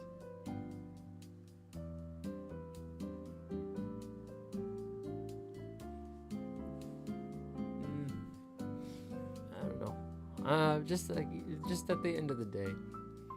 Your time is your time. How you want to spend it is up to you. If you think a game is fun, play it. If you don't.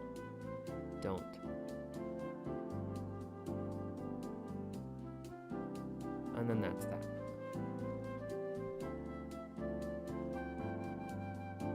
Oh, and then the whole sending death threat things. That's always been hilarious to me. The death threats. People attacking the HQ of a building. All right, that's it. I'm done. That's enough of that. I don't want to talk about it anymore.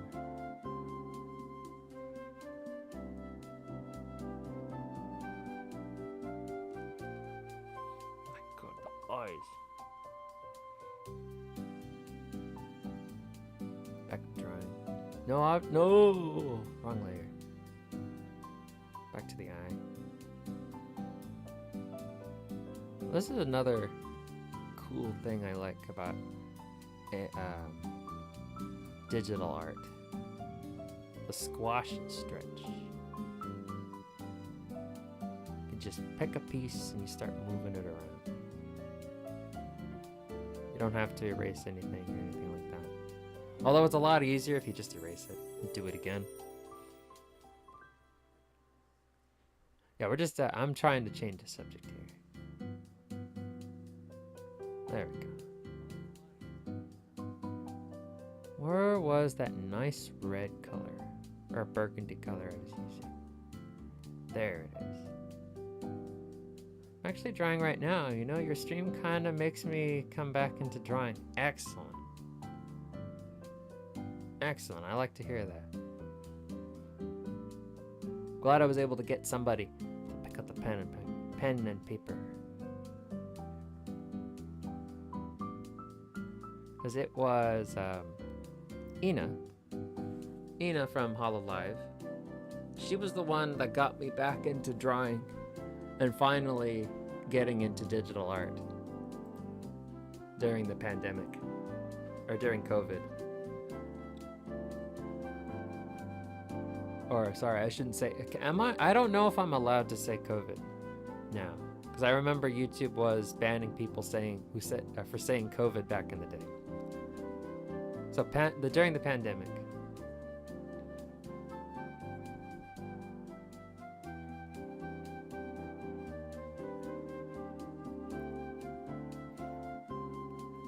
You know, art is just undescribably God tier. Absolutely, yes. Absolutely, it was phenomenal. She's a professional. She draws gotcha art and things like that. But I'm not going to talk too much about that.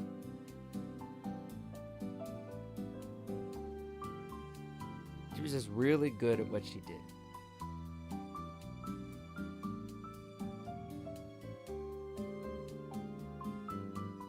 Once saw her drawing the color first, then the line art. Ooh, that is a lot of some artists. If the artists who are able to do that, I am in awe of them. That's some master class. I don't know how anybody can do that. That is amazing. I know Lack, one of the artists that I really look up to too. Lack, he's able to just like draw like this morph the skin colored morph of some kind, and then he just draws a hot girl out of it. It is amazing. And he has a VTuber model that's just a coffee head. He streams on Twitch and on YouTube sometimes, and he's able to just draw really sexy girls. That Lack? Yes, Lack Sensei. Yeah, he's just able to just draw like really cool stuff and really, really handsome men, really hot girls out of just this blob. Yes, I mean that Lack. The one who drew Flare and Outer Run and Lane and other VTubers that I can't remember off the top of my head.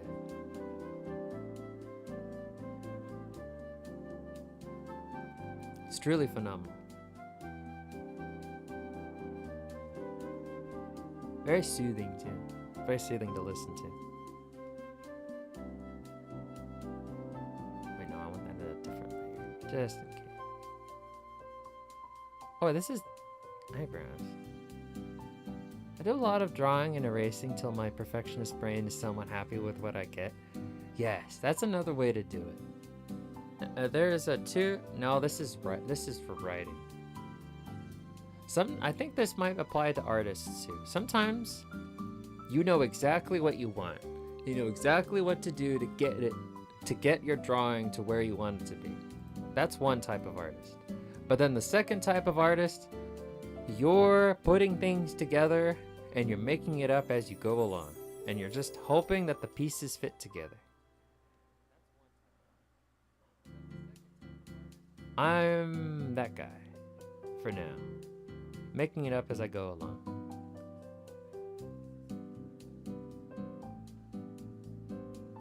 Shit, wrong layer.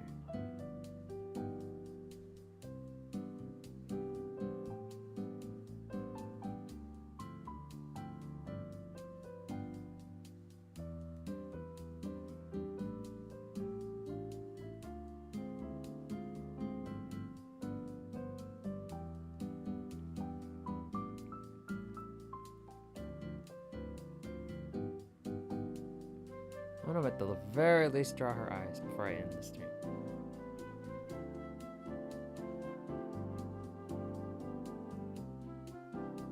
Well, that's another thing too. It can be sometimes it's very difficult to get yourself going, but then once you do, you can't stop. At least for me. That's how it's always been for me.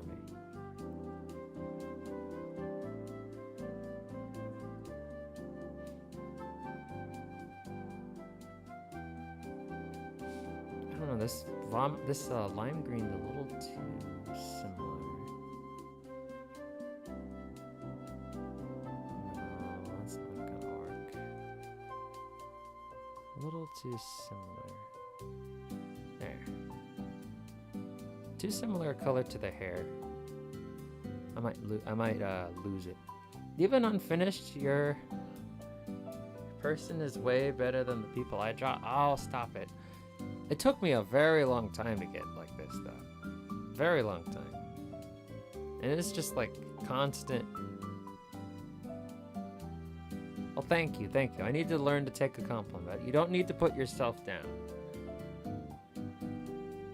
So I'm sure, because I've seen your art. Your art is really good too. I like your concepts. And the way you put the way you put things together is pretty good too. It's pretty nice. At least based on just the fan art you've sent me. Which I do appreciate, by the way. Yeah, no problem. Yeah, just like constant and daily practice. It just becomes routine. My inspiration was the Shimahara. She was known for that disgusted face trope, but now she only draws one character named Kinako. Oh, I know that there are some artists that devote themselves to drawing one character. Fan art of one character. Little girl.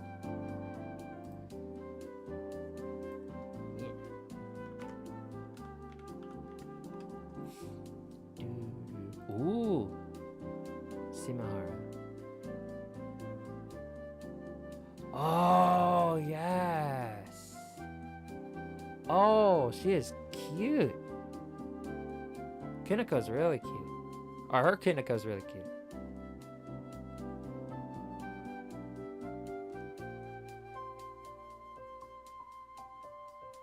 It's her character. She draws it really well. It's inspired me to draw one character until I'm very good at it. That is a good idea. That is a way to be.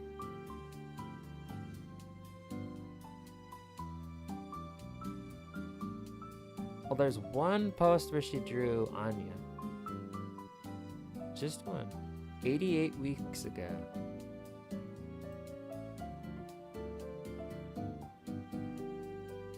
Wow. Oh, it also helps to have a cat to base your character off of.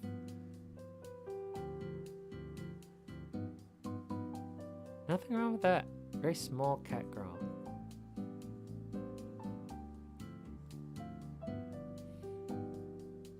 All the eyes. I'm just taking a glance at the Teto's eyes. The way I drew Teto's eyes. Kiriko is based on her own cat. Oh, I can tell. I can definitely tell. She has some pictures of her cat here too.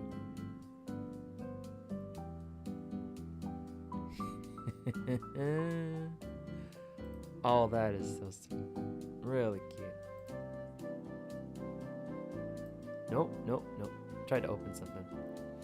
I think the first time I tried drawing human-like things was when I was obsessed with Undertale and only drew Sans and Temmie for a long time. Hey, whatever. There's nothing wrong with that as long as it's gotten you to draw. There are really strange things on the internet. That's nowhere. That doesn't come close. Like, as long as you're not drawing people, you know, the weirdest thing I can think of at the moment. As long as you're not drawing people drowning in a jar, I think you're doing pretty good in terms of sanity.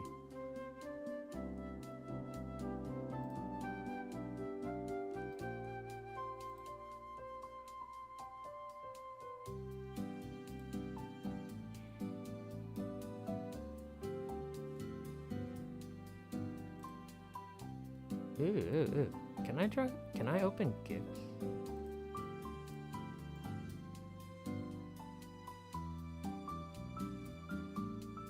Oh no, where did I put it?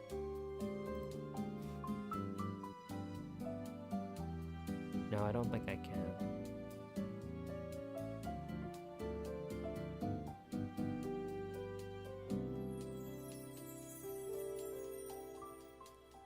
Damn it. Oh god, not the cursed jar knowledge I picked up from watching Niji Sanji. Yes, that is what I'm talking about. Some people tell me that drawing armor is hard. To me, drawing armor is my excuse to cover my bad proportions. So I always figured that's why people draw armor. It's like, it's a great way to cover up mismatching joints and things like that. But no, armor is really hard to draw. But kudos to you if you're able to do it. It's not easy.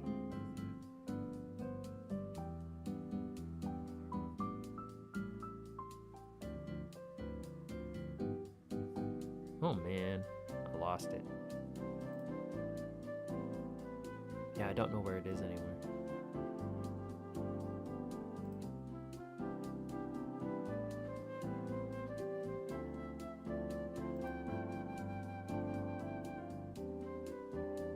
Crap.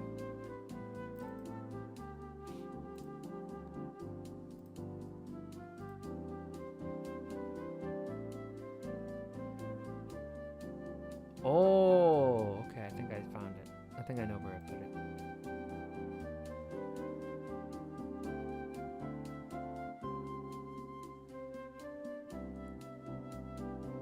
Nope. Oh, Something funny about my art is whenever I do sus art, it enhances my skill by 200%. I never once draw as good a proportion coloring as good as that was. I know that feeling. I don't want to talk too much about that, but yes, I know what you mean. There's just something about being in a particular mindset. Somehow, and you're drawing a very particular thing. It just makes your art better.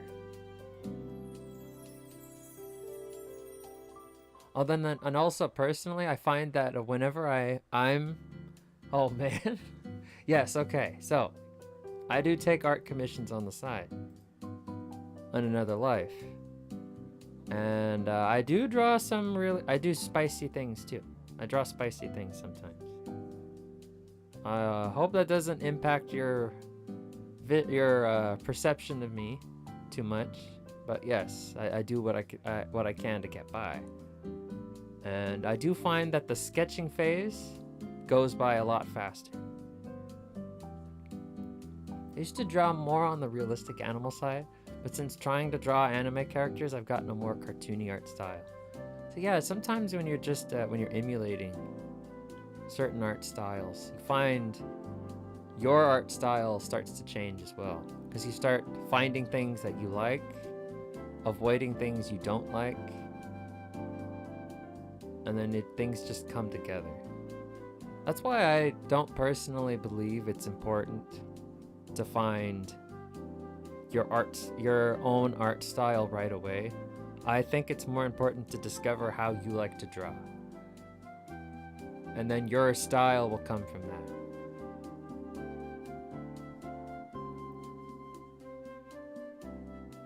I've never tried drawing anything sus, not comfortable with it myself. There's nothing wrong with that. It's not for everybody. Definitely not for everybody.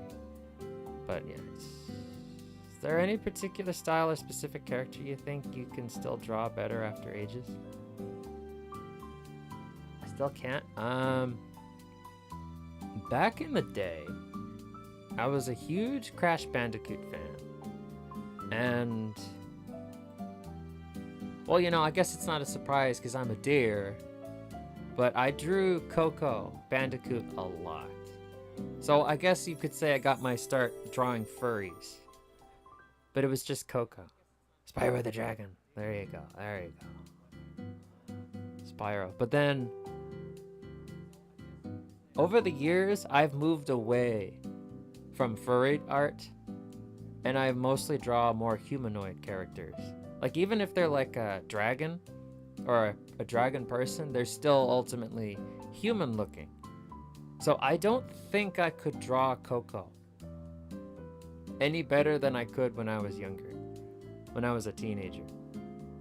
Simply because I just haven't been working that muscle, so to speak.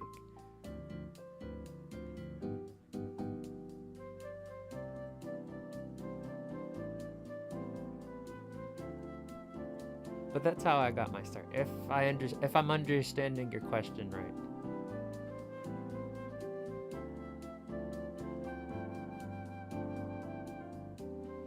Come on. Well, hold on. For me, it's drawing Silent Hill style monsters. Simply, you can just mess things up because monsters don't require perfection. Oh, that's what you mean. Yeah, I certainly got better at just drawing people, the humans, or human-like people. But I can't. I don't really draw furries anymore.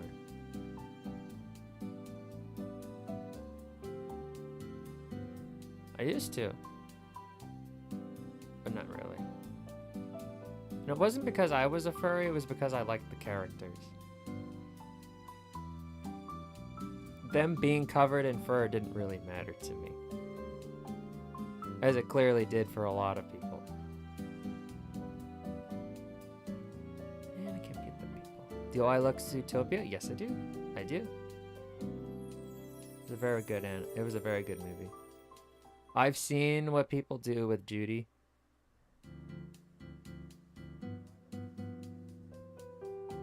And Nick. Seen it all. And I think as long as you're not hurting anybody, you do you.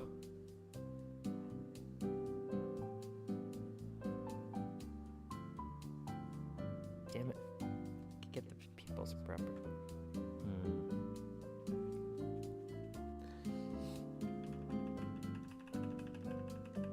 This is another thing I struggle with.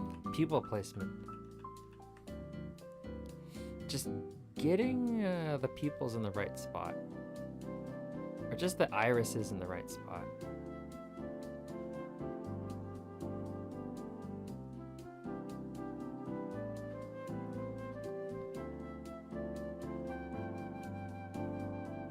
I think I'll just do this here. Alrighty.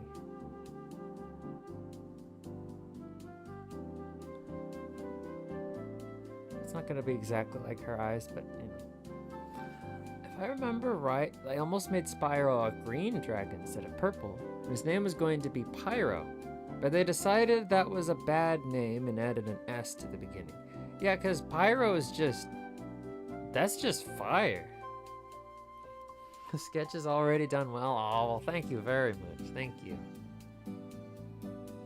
Thank you very, very much.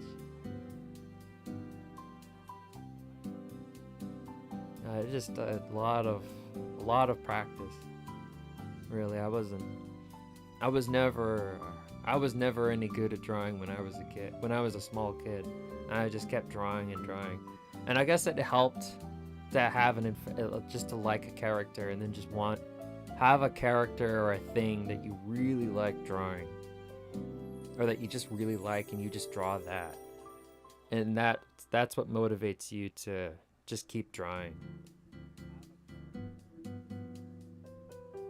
And then that makes you want to learn.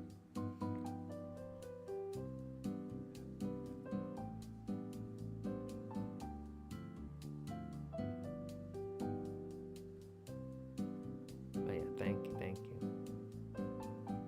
I'll move this here. I'll make her... I think kids is when our creativity is the highest, because we literally communicate by drawing. Yes, that's true. And it is a shame that as we get older, we tend to lose that creativity. So it's like it's up to us to try and reclaim it, so to speak. I think Spyro was the reason I was so obsessed with dragons. Spyro is cool. Spyro is really cool. A little fire breathing thing.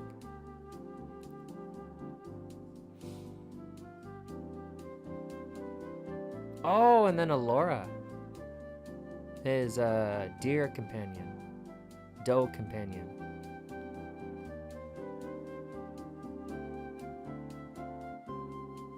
She was really cute. In the remastered. She was scary in the original. Make her jaw a little smaller. Jawline a little smaller. No, it doesn't really work. Oh.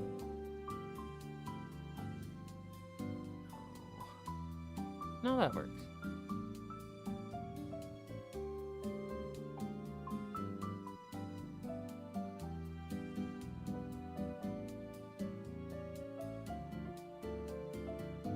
Oh, I forgot her ear.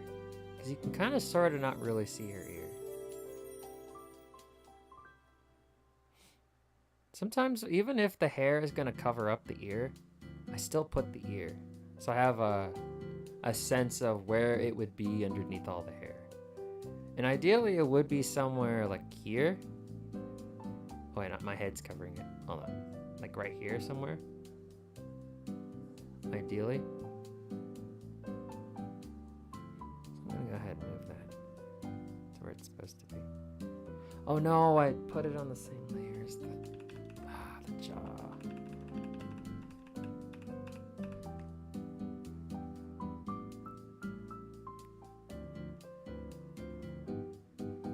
It's here on the sketch. You can see it's not completely covered, so I would imagine the top would probably stick out. For the original, because I don't like all the changes they made, and the voice acting is just better in the original. I think the only I've watched the remake, but visually it looks a lot better, and it's a lot more approachable. And I think Allura looks more adorable in the remaster, but I haven't gotten my hands on it.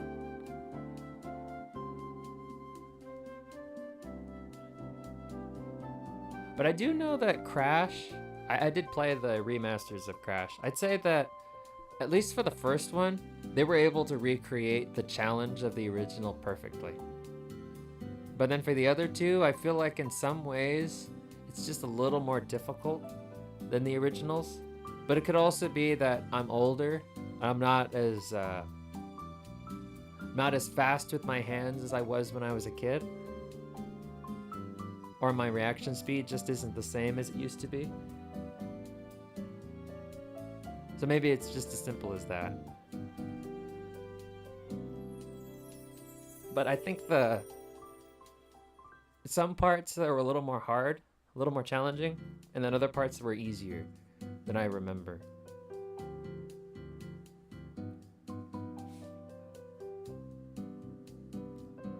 But then at the same time, now that I'm thinking about it, I was never able to finish the Crash games when I was a kid. Because I had the original PS1 discs, and I played it on my PS2. No, hold on, I'm remembering it wrong. No, I was never able to finish those games. Because I wasn't interested. Because the games were too hard. Yes, it's coming back to me now. The games were too hard for me. I prefer the original because I don't like... Oh yeah, right there. I beat the level that they added in the first one. I went in with 90-ish lives and came out with like 10. Yeah, that sounds about right. It does sound about right.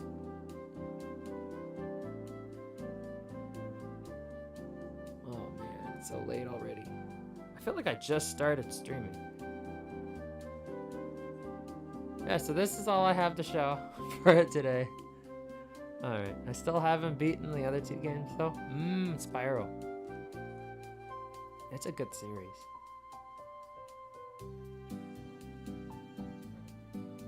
It's a good series. If you can pick up I know you prefer the originals, but if you can pick up the remasters on Steam or something, or on a disc, definitely worth playing. From what I've seen anyway. It's like Tom Kenny is still Spyro. Wait, hold on. Was he originally Spyro? I don't know. What I do know is I unfortunately have to call it here. So I still have other chores I need to take care of before the sun goes down. I got the remaster on Steam. Hell yeah. Yeah, what are you waiting for? Go play it. Go play it.